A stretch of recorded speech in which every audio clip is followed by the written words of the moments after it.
Imagine making a mistake at your job. You click the wrong button, you send an email to the wrong person, or you mess up a presentation. Your heart sinks. You might get yelled at. You might even get fired. But at the end of the day, you get to go home. Now imagine a mistake that you literally cannot escape.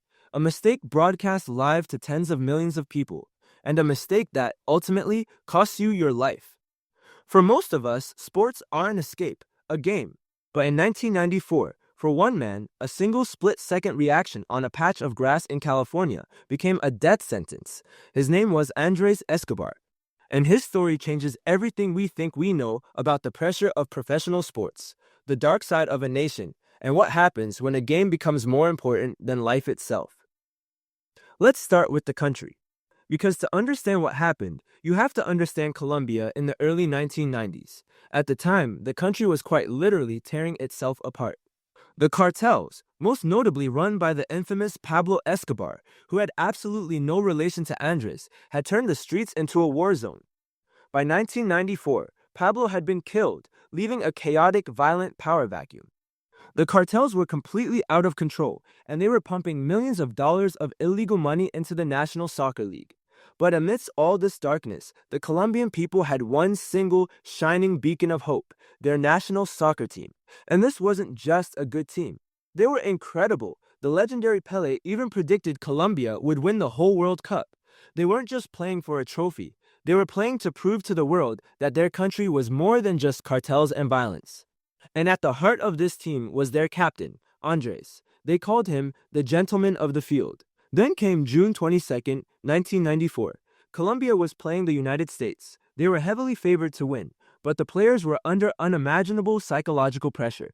Back home, violent syndicates had bet millions on the team. Players were receiving literal death threats in their hotel rooms if they didn't win. The stress was suffocating.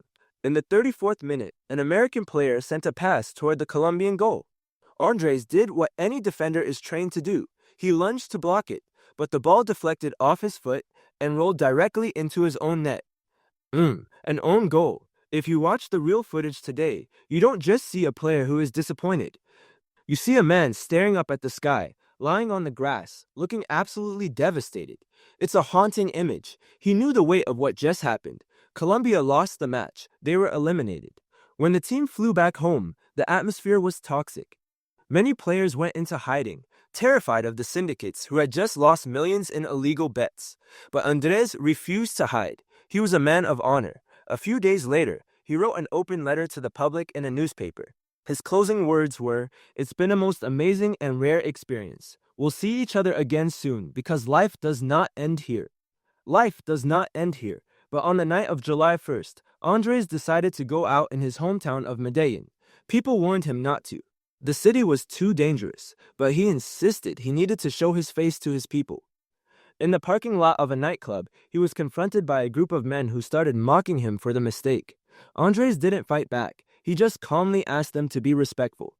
But these men were linked to powerful, violent syndicates. The argument escalated. 6 shots were fired in the dark. The captain, who only wanted to bring pride to his struggling country, was gone. He was 27 years old. Today, we watch athletes on our screens, and when they mess up, we post comments. We yell at the TV. We forget that underneath the jerseys, they are just human beings trying their best under unnatural amounts of pressure. Andres wasn't killed by a soccer ball. He was killed by a society that had forgotten the difference between a game and reality. Every time a player steps onto a field with the weight of a nation on their shoulders, we should remember the gentleman of the field, and remember that at the end of the day, it's just a game.